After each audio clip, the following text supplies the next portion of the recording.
Welcome to the podcast today, Connor. How you doing, mate? Very much. I'm doing really well. Yourself? Not too bad.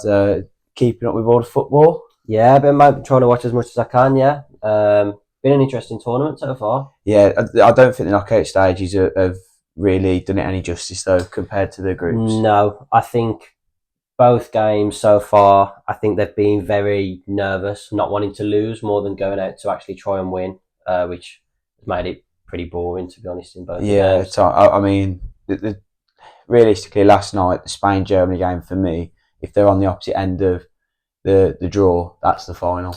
100%, yeah. So it's obviously we've seen that earlier, and Spain obviously come out on top, 119th minute. Yeah, I was very surprised the way they actually played that game, to be honest. They are very, very different to the ways they played it with every other game. I think it actually gave other teams a bit of hope. Because to me, looking at that game, I did kind of think that whoever won that game has won the tournament before. And after watching the game, I do think that they did sit back at times and they did look like they can concede goals at times. Yeah, I agree. The thing is, though, it's hard, isn't it? Because Germany, home folks, whatever, and Spain probably have been the best team in the tournament. Yeah. But it's like this round of 16 really shows. Well, it's not the quarterfinal. Sorry, it really shows that, and the round of 16 really, obviously, since the last time we spoke on here. So it's really showed a lot of teams struggling to come out of the comfort zone. Obviously, it's easy when you're in the groups you can afford to drop a point, and so which. I'm gonna as much as I have nailed Southgate, I feel like he's possibly got his players quite prepared for to be able to play under the fact that I know it doesn't sound great and it's been rubbish. It has been rubbish from England, but the way that we set up in the group stages seems like the way we will be playing in the knockouts anyway. So it might have a little bit of. I'm not saying it's the right way to do it. I'm not. You know what I mean? I'm not the man paid for the job. Yeah. But I can also see. I don't think this is how he's meant to do it, but it's a little bit like shadowing coming into the knockouts, still playing with that. Right, when you're under the pressure, when you're struggling, this is how we deal with it. Because we haven't lost a game yet, obviously. No. It's dealing with that pressure. Obviously, I thought last night Portugal were unlucky, to be fair. Yeah, I completely agree. I think that France really made that game difficult for them because they just didn't want to. They didn't want to attack. They felt like they could sit there and defend. They seem to have so many chances as well. Yeah, but have you noticed? I haven't seen a striker in this tournament play well. I haven't seen a clinical striker this tournament. There hasn't, apart from the lad up front for Georgia, and they were penalties and stuff like that. Yeah, there's not been a striker that every time he's gone through, he's going to score it. It's just felt really like it's been the wingers or the midfielders that have scored goals. I mean, the lad for Turkey at centre half, he scored two, didn't he? 2 headers, yeah. 2 and they're cracking headers as well. Yeah. But it's just kind of like I'm struggling to find a striker this tournament. And when we come on to what we're moving on to in a little bit, I really struggled to find certain things for that because it was like there just hasn't been like that. Moani, if he could finish, he'd be a superb player. Yeah. He's so quick and direct, but his finishing's horrendous. I think that going back to your point about not being a striker in the tournament so far, coming away from the tournament in world football, you look, okay, maybe you've got Haaland. I think this tournament is screaming out for Haaland. I feel like he would actually have, I think he would have pissed the top goal scorer for it. I think that, as you say, a lot of the play has been played wide by the wingers. I mean, Spain and Germany look so good because they're playing so much through Williams and Yamal and Musiala. Wirtz, when he came on, I know they dropped him a bit because I think he wanted a bit more pace with Sane when he was playing. I don't understand it because he's had a terrible 12 months, Sane. Yeah. He was a brilliant player. I loved him at City. He did well when he went to Bayern Munich to start, and I think the last 12 months he's really struggled. Every time I watch him Champions League, the ball's always away from his feet. Yeah. He's shooting reckless on the ball, stuff like that. This for me didn't make much sense, but there we go. He went with it. And then yesterday, Wirtz scores. The head, that goal altogether is brilliant. The cross, he's hung it up, the header down and the finish. But then, obviously, Germany, you're looking like it's like the 123rd minute, and like you're thinking the ref's got a blow, and he's waiting in the ref. He's like, I want another chance here. And then as it comes in, you think, Fulcrum, he's got it. Yeah. And then he's just... Him, by the way, that full Krug, right? I know you was on about strikers earlier. I think presence in the box, he's excellent. Yeah, I think he's brilliant. He hit the post. Did he hit the post twice? Or I know he hit hit the post when the ball fell over, didn't he? I think he's brilliant in the box, and for Dortmund as well in the Champions League. I haven't seen him too much for Dortmund. In the Champions League final, he had that chance, didn't he, as well? But again, we're talking again. You're saying he's brilliant. You've just talked about 3 chances he's missed. That is true. I mean, big chances. Yeah. And a big one for me is like Ronaldo this tournament. Obviously, undeniably one of the best players ever. But the thing is, he was in that box, and I feel like every team that plays with Ronaldo is always, I'm just going to cross it in the Luke Shaw thing. I'm just going to cross it in. Ronaldo will be there somewhere. But the thing is, all you don't even need a great ball when Ronaldo's in the box. You've got to put it round him. I didn't see one cross anywhere near him last night. I think, people have their opinion on Ronaldo this tournament. For me, he should not be starting. He should be coming on 60 minutes in the games.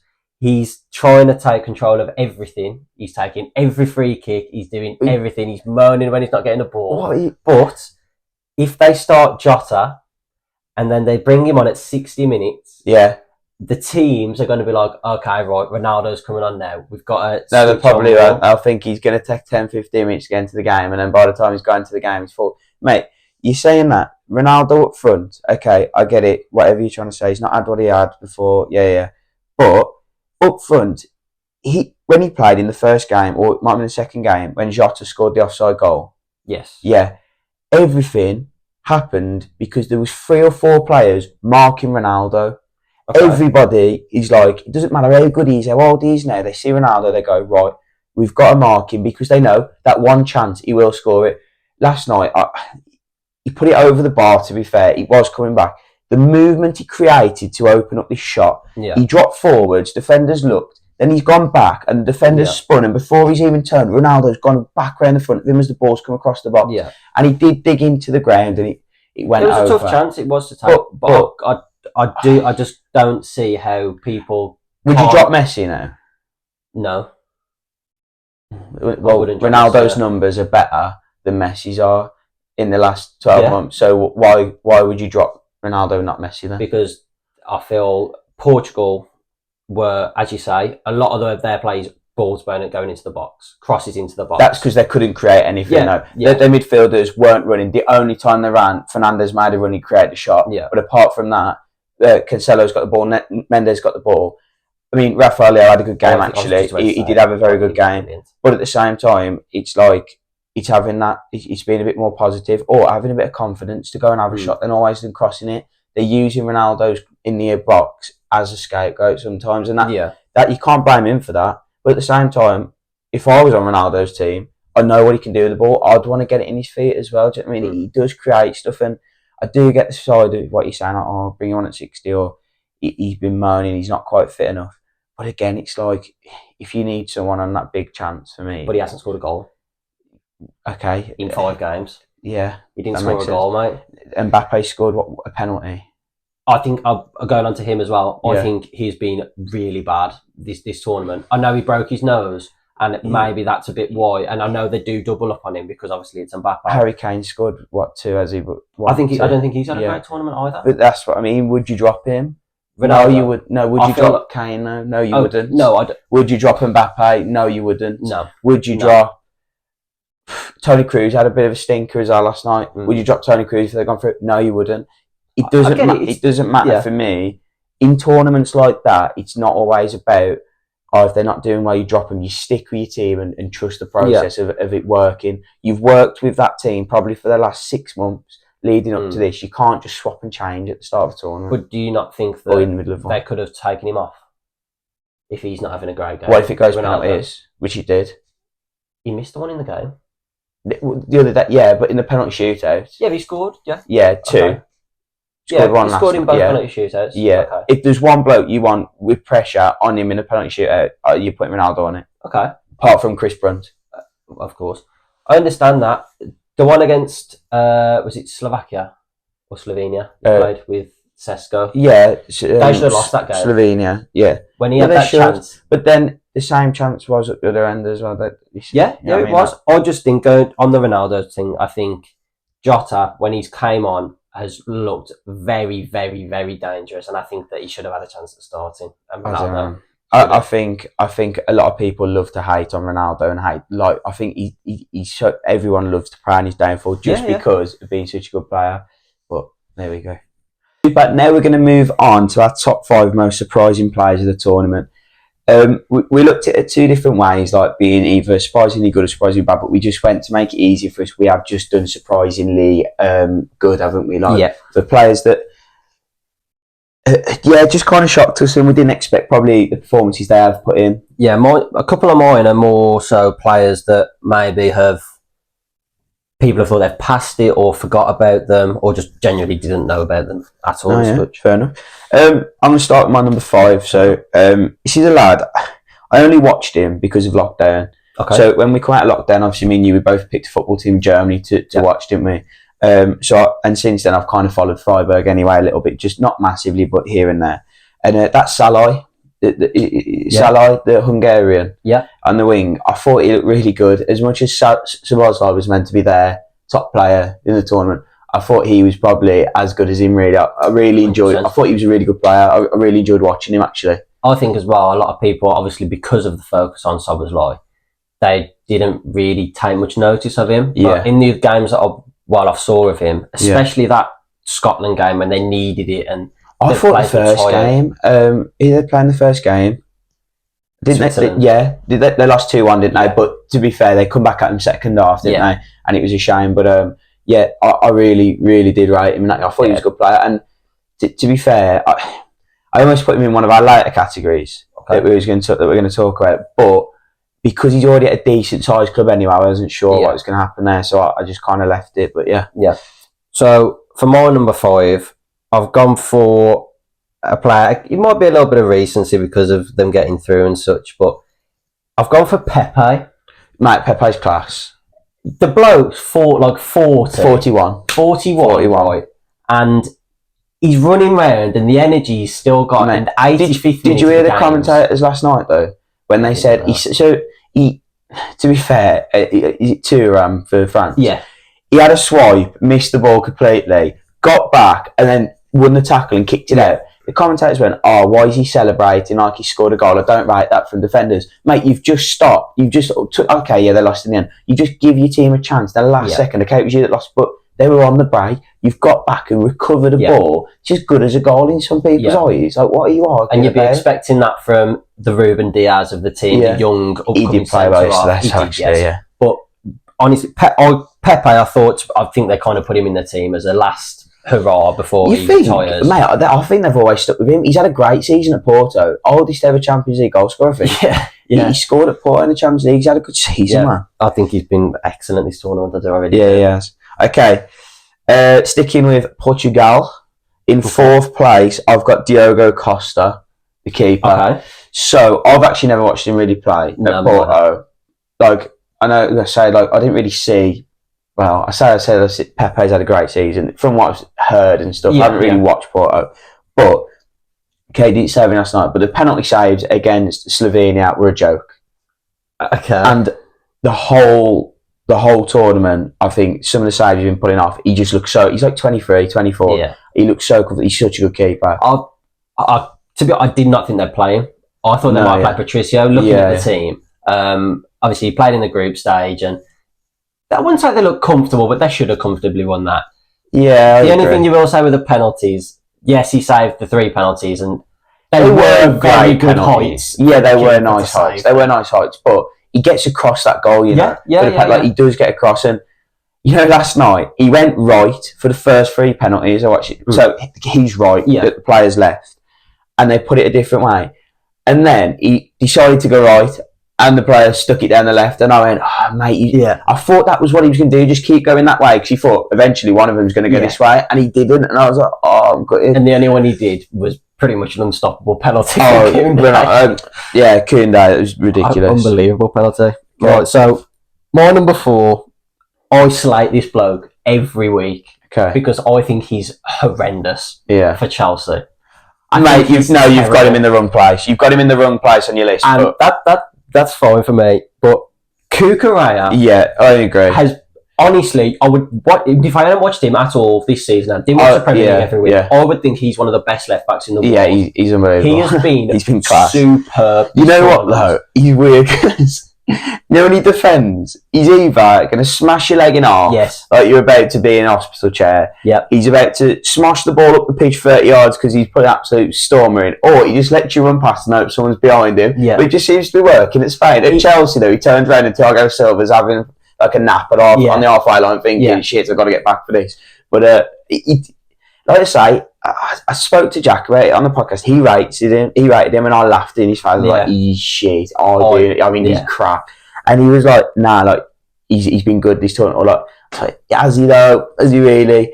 And then I've been watching, and I just think, you know what, he's actually a decent player. He's been excellent, absolutely brilliant. So I think you got into it though, but yeah. Third, I've got Fabian Ruiz at Spain again. Right. Listen to why.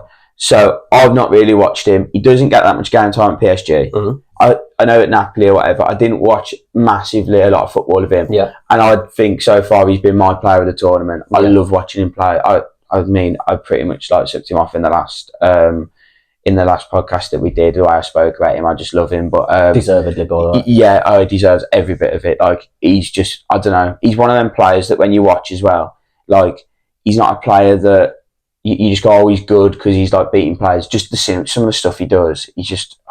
Yesterday there was amazing. 1 point, and I can't remember if it's the second half or the second half of extra time. He had 3 players around him. Oh, the turn. And he did a little back roll. Oh, God, it's vile. 3 of them. Yeah. Opened the play. Yeah, it's ridiculous. Yeah, wow. I do remember. Wow. He's got 3 players, and he just, on the after. Absolutely super. Yamal did one as well. Did you see his turn when he took it? Yesterday, yeah, he was class. Very good. So your third then, So my third is one that people, I think, kind of not forgot about, or maybe thought he was a little bit like. Okay, if you've got Diogo Jota in this list, I'm going to be fuming. No, not Diogo Jota. I can't put Diogo Jota in. I've gone for Kante. Yeah, okay. I do think because Kante, yeah.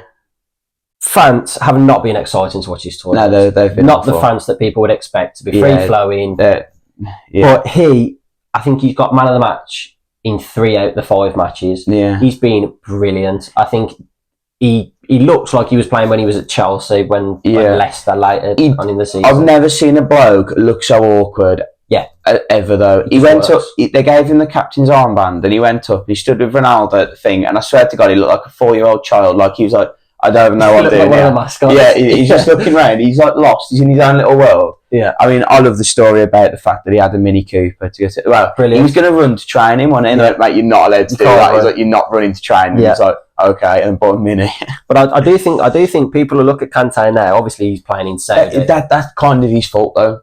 For me, any kind of player that wants to go for the money and go out there and do that, Ruben Neves, what a player he was, and he's gone. And I think when you go out there, the limelight is off you because even their own country don't really go and watch the football. No, they're pay fans to go and watch the games, don't they? So why? It's not interesting. It's not competitive.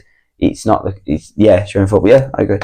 Second place, another player I've not really watched, but I've actually really rated him. So obviously, in the Switzerland team, they've played really well. They've played some of the best football in the tournament, to be fair. Yeah. Xhaka's been like the big. I think that is it. Frula in centre mid of him. Mm-hmm. I think he's class. I really, really rate him. And again, I'm not really seeing him before playing. Like this tournament, I have watched as much as I can. I think I missed obviously if 2 games been on at the same time, I don't have 2 heads, or I'm not rich enough to have 2 TVs in my living room. But I've really enjoyed watching that midfield. To be fair, the whole team, I've really enjoyed watching. Yeah, I think Switzerland clicked so well because they've had the same team for a good. I think the previous tournament is pretty much the same team, so their manager's been able to. The left back has been there since Rodriguez. He was one of the Romans that put Jesus on the cross. He's been playing for Switzerland since then, though. Yeah, absolutely. He's been there forever.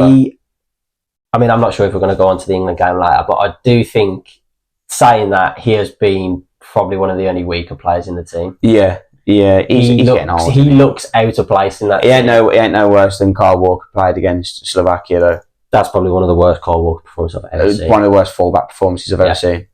absolutely awful. Your second? So my number 2, again, is another player that I do slight a little bit, but I don't think it's down completely to him. You slag every player off and then you just put them all in your favourite players list. So this is surprising players, not favourite players. So I've gone with Gakpo. Oh, he's shit. I don't know where you've got this from. Right. Crap. So this tournament, he's been crap. So for Liverpool, no, he hasn't. He really hasn't. Been awful. He's been their best player. So for Netherlands, he's been excellent. No, he hasn't. He has. I think he's been. They give him the ball right, and he drives at the defenders, and he creates assists, he creates chances for Depay. He's scoring goals. No. What else can you want from a left winger? Not to be Gakpo.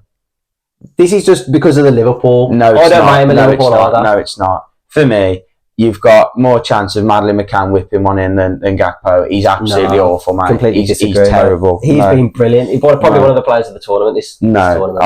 Gakpo is rubbish. I agreed before the tournament. No, I think he's been brilliant this tournament. I don't know about that. Fair enough. I don't have to say anything about number 1. Pretty much covered it. Cucurella, number 1. And I don't have to say anything about mine. Mine's Fabio Ruiz. Oh, there we go then, yeah.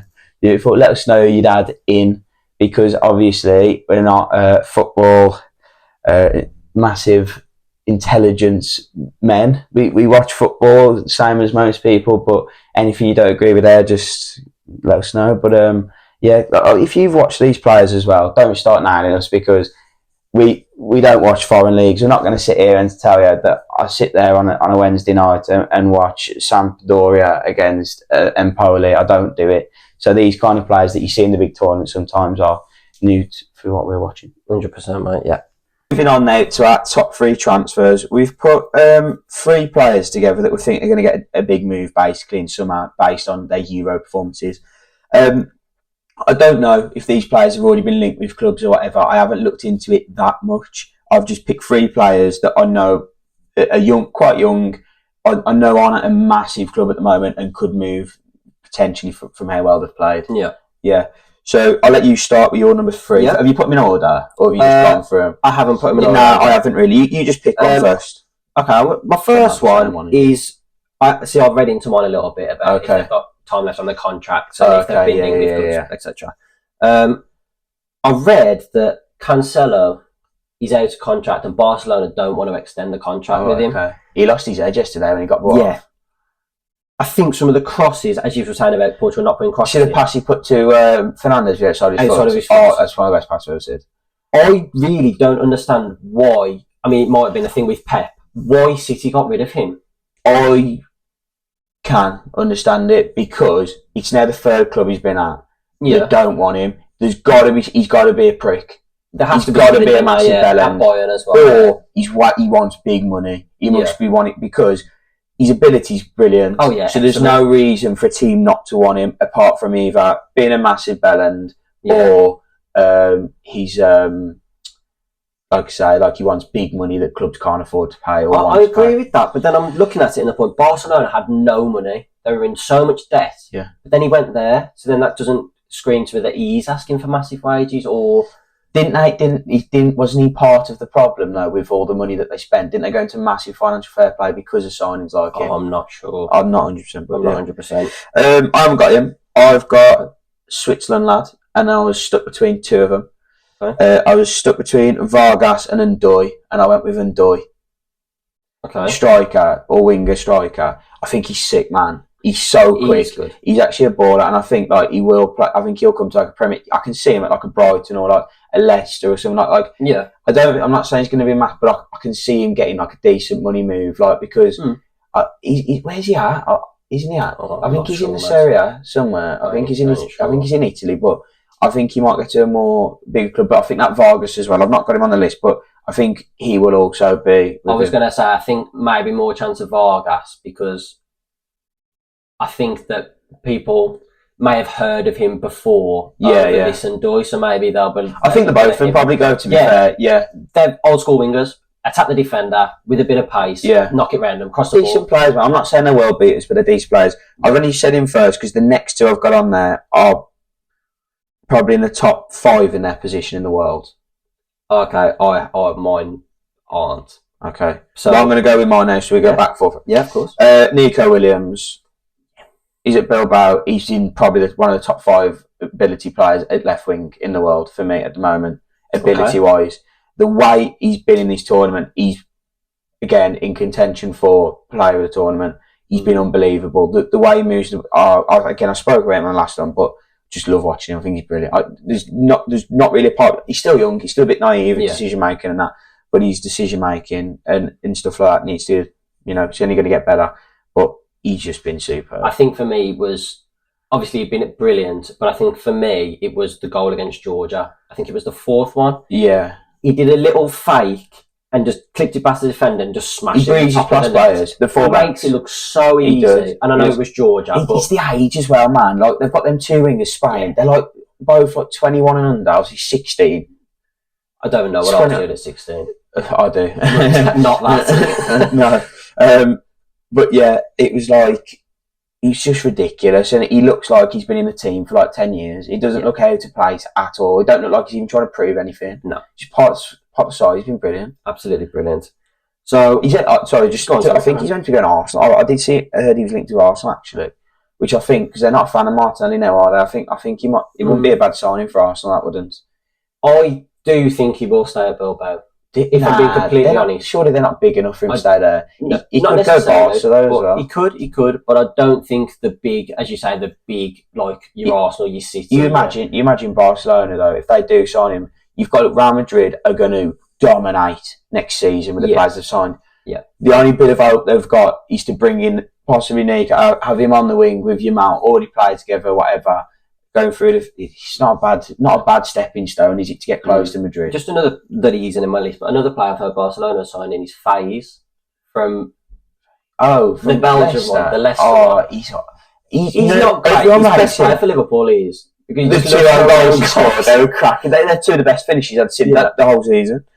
Anyway, your second one. So both of my next ones they're both playing for the same club currently, but this is going back to when you were saying about after the lockdown, Germany, watching German football. And I say I've always rated, I don't watch him too much now, but I've gone for Dani Olmo. He's already at Leipzig, though, isn't he? Yeah, so he's at Leipzig, right? They're not a team where he's going to be winning things. They're a team that probably gets third or fourth every season for the Champions League. They might make it to the knockout, the first round, and then lose. I think Dani Olmo could play for a top team. He wasn't favoured, was he, in the Spain team? Man started, but again, he's also trying to get in over Fabian Ruiz, Rodri and Pedri, which, when he did come on, I thought he was probably Spain's best player yesterday. Yeah. I thought he was Spain's best player. Yeah, he played, and they made it look so easy, Spain did, with that goal. The goal that they scored, that he scored. Yeah. As simple as the ball's gone out wide, yes, the defenders give him the chance to put the ball across. Yeah. But it's just movement from the midfield. All England needs to do. Yeah. Simple. When they've got that ball out, just the movement. It's crazy what you can do when your players actually move and want the ball. Spain, triangles, bosh. I know that England aren't bred and players in England aren't brought up to play that kind of football. But it just works, man. And it's tick-attacker, isn't it? Yeah, they're past teams to death. It's so good to watch. Yeah, it's brilliant. So good. Last one, and I've already mentioned this man, Diogo Costa.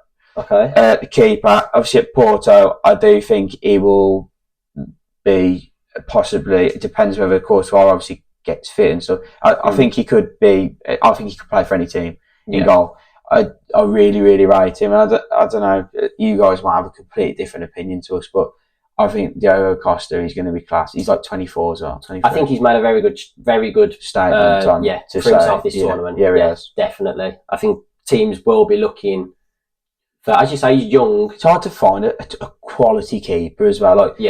On the market, it's hard, because a lot of keepers stay at a club for most of the period of their careers. If they're succeeding last night. Yeah, so obviously it's Steigens and stuff like that. They've been at Barca for so long, and they just stay there, don't they? But I think it wouldn't surprise me if you do see.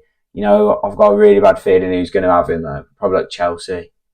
See, I was thinking they've got the money, and I was thinking if Alisson goes to Saudi. Yeah, it depends. This new manager, man. It depends what the players are saying with him, because obviously, it is a big thing for players when new managers come in. It depends who trusts his process, who's buying into what he's saying and that. And that's such a football manager term, by the way. The buy-in, that's if your players buy in, you're all right. If they don't, you're struggling. Your last one. So this next player, you won't know this obviously at home, but I rave about this player so much. I think could be one of the best players. Cody Gakpo. His teammate, actually. Calvin Phillips. No, not Calvin Phillips. Oh, I know what you're going to say. Xavi Simons. Right. Okay. He's only just moved, though? No, he hasn't. Simons? He's a PSG player, he is. But he plays for Leipzig. Oh, okay. He's been loaned there like twice now. Oh, is that what it is? But he plays for PSG. He's a PSG player. Yeah. PSG don't want this kid, right? PSG don't. They don't play Fabio Marie, so they're not going to play Xavi Simons, are they? Xavi Simons, right? I'm telling you now, he's so good. He's a good player. He's so good. And he's so young still. Yeah. And he's raw. He drives at the players. He creates so many chances. The attempted dribbles, just everything about him. I think he's so good. I see it. For me, I don't know. I don't know if he'll get a big move this summer, but I get what you mean. I think in the future he's going to be a good player. If we was talking about future prospect, I think he's still got quite a bit. I don't think he's at like the level of a Nico Williams for his age, personally. Okay, I can see that, but he plays more through the middle, don't he? Yeah, but I mean, still the ability. Like for me, like they're probably around the same age. Can't be far off, can they? Early 20s, for me, if somebody said to me, "You've got to sign a young player right now," Williams is ahead of Simons by a fair bit. After this, based on this tournament, as we've done it as well. The only thing I'll say with Williams, do you not think he's a bit of a one-trick pony? No, because he can get the ball and drive. If he comes up against a quick wing back and they just find the pace out, do you not think but he's just played against Kimmich, who's like been probably the best fullback in the tournament, and he was unreal. And I think he had one of his worst games. One of his worst games in the tournament. Yeah, and then he's also who else has he played against? He played against Italy's right back as well, Di Lorenzo, wasn't it? Yeah. I don't know, man. I don't know. For me. But yeah, I'm telling you at home, Xavi Simons is the boy. He's the boy. You're saying that though, as if like I don't know who Xavi Simons is, and like he's a nobody. No. Yeah, it doesn't. I get you shout, but he's not like he's not like a nobody that's going to be. No, he's not a nobody. No. I mean, lovely. Again, add on anyone that you put in who you think is going to have a big transfer in the summer. Lovely. Now we are going to go on to our perfect player. So we've basically built our perfect player through a few different categories that I wrote down. You're not allowed to put me for any of them. Okay, so that's probably going to have to change a few of them. But apart from that, we should be okay. We're starting with shooting. Yep. Now we're shooting. I wrote this one before last night. I think there's one man. Fulkrug? Nope. I had Fulkrug just because I think his finish, obviously, in the first game against Scotland was superb. I really struggled on shooting, like we said earlier. Not been a striker. Obviously, I've based this on this tournament as well. I'm not doing it on... I could go Ronaldo for every single stat when he was in his prime, but like this tournament, his shooting hasn't been amazing. So, yeah, I've gone shooting Fulkrug. See, I've differed a bit in that sense. Oh, boo. I have looked a little bit outside. You've not read the prep. I have read the prep. I've looked a little bit outside. Create a perfect player... from players of this tournament. Okay. Well, mine's not anything to do with this tournament at all, really. But so you've got Ronaldo. I've gone for the best finisher in Harry Kane. Harry Kane. Okay, fair enough. Simple as that. I think, to be fair, he hasn't actually missed that many chances for England this tournament. He missed a header, but that's not shooting for me. Because we've got good heading as well. The one against he should have done better with it. Sorry. And he missed the one at Serbia. Ball come over and he got in the volley. Good save again from the keeper. But I think it was Serbia anyway. Yeah, I think it was. Okay, fair enough shooting. Heading, I have gone Ronaldo because he has... Did you see how high he jumped again yesterday? Yeah, I did. He's ridiculous. He just jumps like 46 feet just for a laugh. He's honestly, the bloke, he's ridiculous. How his knees allow him to do that at the age of 57, he's unbelievable. Pure athlete, isn't he? He's ridiculous. Yeah. I have gone a different way in terms of the heading because, defensive again, heading, sort of.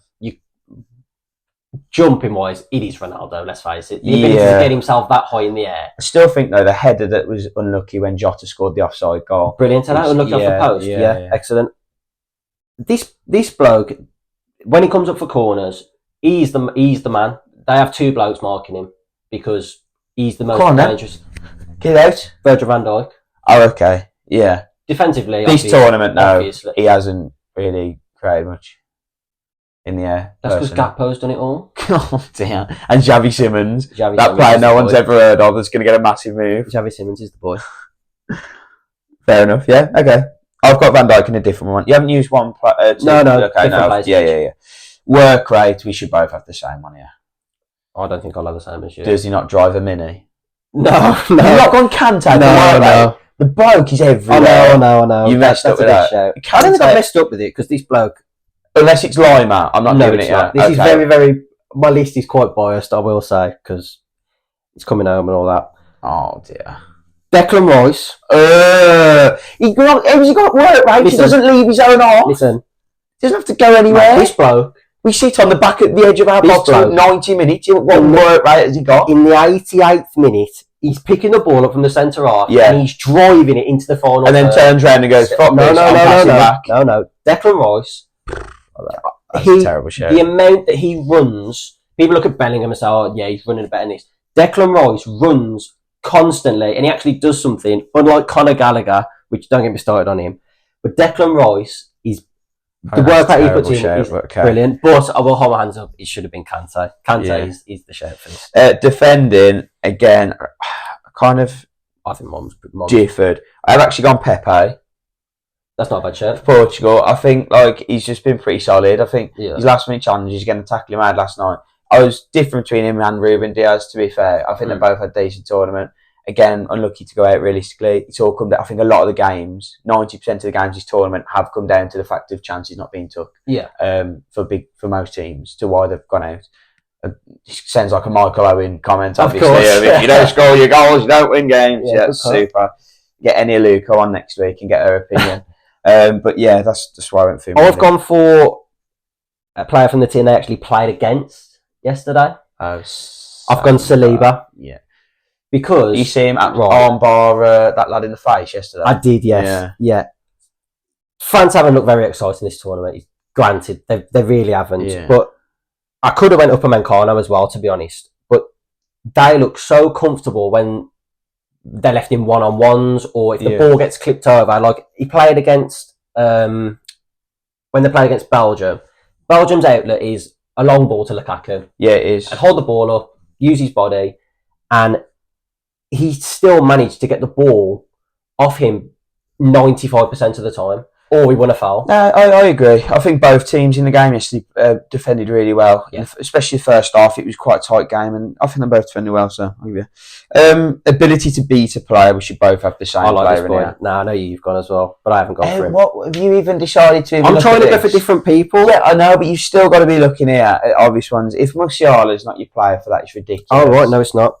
It's not Musiala or the other one. I thought you were going to go Nico Williams or Yamal. I haven't gone either of them either. Let me have a guess. John Stones, because he walks out of his box with the ball. No, actually not John Stones. Go on. I've gone Lewis Dunk. No, I've gone Doku. Okay, you know what? I'm not upset about that. Yeah. Obviously, watching the Premier League a lot, he's, for me, one of the only just old school wingers that he gets the ball and he just drives, he creates. You say one of the only, but we have been talking at least about 6 or 7 players today that have started to do that. I meant in the Premier League, so fair enough. You're mad. That's because it's English football, mate. English football, it's struggling in the fact of going forward. It's such a game of chess at the moment. Yeah. It's like, there's not that many exciting games happening at the moment. No, there's not. I mean, and as you say, your best wingers in the league, you're looking Salah, obviously he's coming to the end of it a little bit now, but the other one for me that I rate as well, and you know this, Luis Diaz, and people don't like Luis Diaz, but because of the way he just attacks and he beats the defender and he crosses it, or he beats the defender. I'm just going to say, Anthony Gordon, he's better than both of them at beating a player.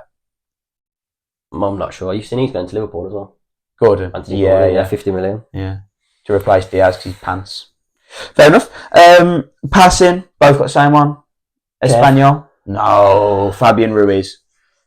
A long ball, I agree. Fabian Ruiz doesn't lose the ball. Every pass he makes there might only be 3 odd passes, but I'm telling you now, every pass he makes creates space for a player.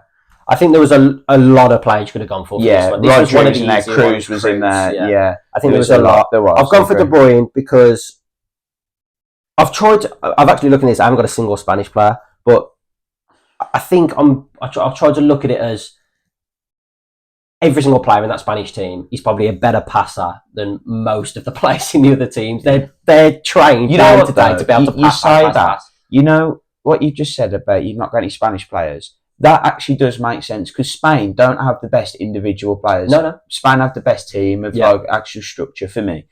But yeah, no, fair enough. There's no arguments against Kevy's though, realistically. No, big game player I actually really struggled with. I know who you've gone for, but he can't be that. No, not for me. I changed this. Big game player for me, and didn't really happen yesterday. He played yesterday again. But I actually went Bernardo Silva. I actually think he's when he plays, I've never seen him have a bad game ever. And this isn't just his tournament because on here we're creating.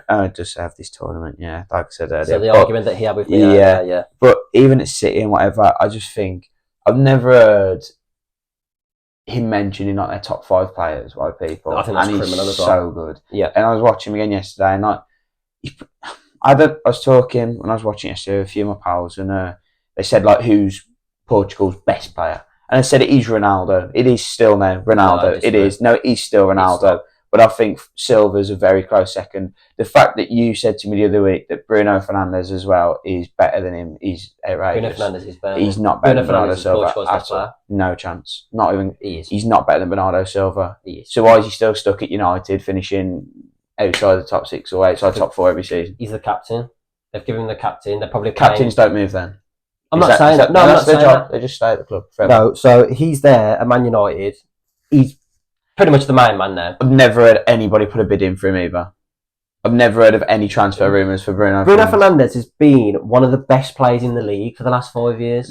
I think Bruno Fernandes just outside the top 10, realistically. Like I say, he's just... The only thing about Bruno Fernandes is a big teeth. Yeah, his attitude. That's the one thing that... Not for me, I don't know. Okay, fair enough. So I've gone, and I changed this last minute. Again, you can call me biased.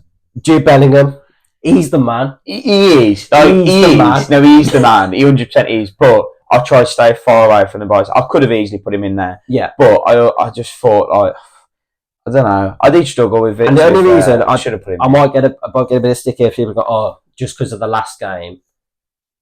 Okay. Just solely on the last game, he could be the best. Oh, no, yeah, 100%. Yeah, just because of that. The size of his knackers to do that is ridiculous. He must be like King Kong. And the celebration as well. Yeah, he doesn't. If I'm not being funny, on a Sunday, if I score, I'm not giving it the everything. Off at that. The lot. I'm losing my head. Yeah. But he's just scored to put you into like extra time last kick again with an overhead kick, and he just stands and goes. He's like who else? Yeah, he's the man. I'm telling you, he's the man. And if we win it, which we will, he'll win the Ballon d'Or as well. I think he might win it anyway, and then strength, I went Van Dijk, to be fair. I went Lukaku. Yeah, Lukaku, he's a big man. He's a big boy. He's a big man. But the size of that fucker. Look at the size of that fucker. Nah, both of them. Yeah, come on, they speak for themselves, don't they? Yeah. Like I said, I think I messed up for me. The big game player, possibly the passing with Fabian Ruiz, but I think it was criminal not to have Musiala's ability to be a player. Kante's work rate as well. And I'll take the Kante one. I think the rest is pretty much up for debate. Because I don't think there's been any standout players this tournament. Strangely, the defensive ones were so much easier to pick than the attacking ones this time. There's just not been that player. No, there hasn't. That's there was such high hopes at the start. It was like 5 goals in every game, and they just slowly went down. Then England played, and then from there it just set a bad example for the rest of them. Okay, fair enough then. Again, I know I keep asking, but just let us know what you'd add in there. Or don't if you haven't got Jude Bellingham as the big game player. Yeah, and if you don't have Kante's work rate, you might as well just leave it at that. Yeah. On to the last segment now of the podcast. Well, last couple. We've got our career paths quiz that you are going to be doing. I have tried to do this a few times, but the footage is it's been a nightmare, so hopefully we can actually do it this time. Yeah. So, in light of the boys smashing Switzerland today, hopefully. Coming home. We've got 3 Englishmen. So, first player started off at West Ham, moved to Bournemouth, West Ham, Tottenham, Portsmouth, Tottenham, to Toronto, Sunderland, Bournemouth, Rangers, Sunderland. Toronto should give you a massive clue. So should Rangers, really. Two clubs going out, I think. Going out. Tottenham to Toronto. The Portsmouth's throwing me. Because that you will know that he was there. That instantly takes me to Crouch and Defoe from Spurs to Portsmouth. Okay. Well, but I'm not going to give you any clues. You know what? I think I'm going to go Defoe. Yeah, it was Defoe. Well done. Make sure you get it quicker than him as well. Okay, put in the comments if you know it straight away before he says it. Okay, and then come back to see if you get it right. Next one. Okay, started at Southampton, moved to Arsenal, went to Middlesbrough, then went to Fulham, to Arsenal, and then signed for Aston Villa. So from Fulham back to Arsenal. So he went Southampton, went to Arsenal for a decent fee, went on loan to Middlesbrough, went back to obviously like Arsenal after his loan. Yeah. Then went back on loan to Fulham. Yeah. And he come back from his loan, went to Arsenal, stayed at Arsenal, then he went to Villa. Stayed at Villa. Callum Chambers. Yes, well done. Callum Chambers. He's pants, but yeah. Do you know how much he went for? 20 million euros in 2014 from Southampton to Arsenal. England tax them in it, and Southampton had a decent season, nothing about them. Last one. 3 for 3. Let's see if you get this one then.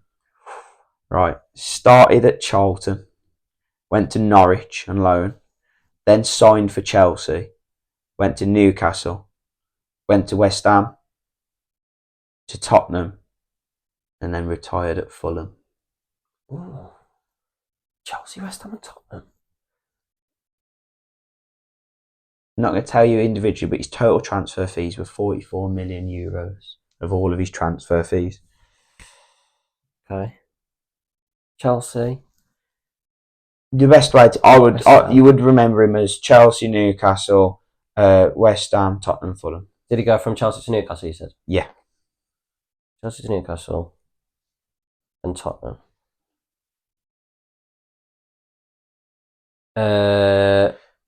Gonna have to push you for an answer here. Joe Cole. Incorrect. One of the best looking blokes ever to play. Plays centre midfield. Conor Evans. Did I have your stats on here, mate? Sorry. Cupid. Yeah. Scott Parker. Oh, okay. So I only remember him playing for Fulham ever. So. Yeah. So 2 for 3. Not bad. Not too bad, I suppose. And that one was a bit more, little bit before really.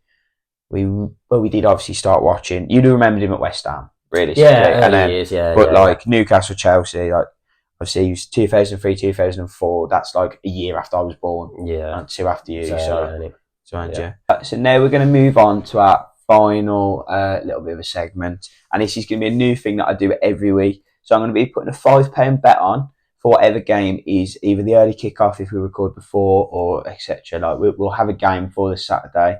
I'll put £5 on it, 2 selections each, and hopefully we'll see how much can build up over the season or how much I'm going to lose over this season. But today we're going to go for the England game. Obviously, that's the one we're going to be watching mainly. Just give me one of your selections that you'd like to go for. Okay, so I'm going to go with Declan Rice to have a shot on target. Lovely. This is the bloke, by the way, that he's just said loves running with the ball and beat a man. And he's going to carry the ball from the centre half. He's not going to get off the centre half and score. Super. I guarantee he doesn't. I guarantee he's sat on the edge of our box having a chat with Harry Kane.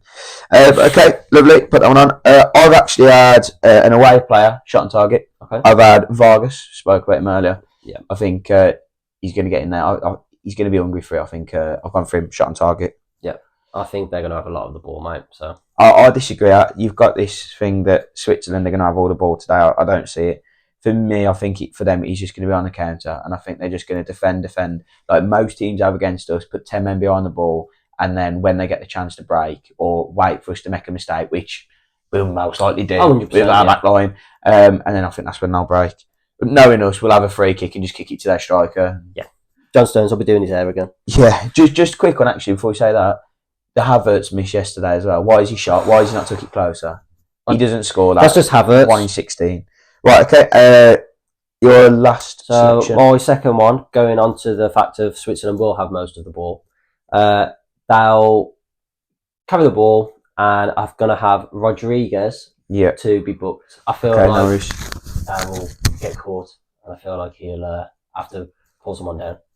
Fair enough. Depends who he plays up against, really. And if he sees out the 90, I think he does, doesn't he? I think he does play 90. Yeah.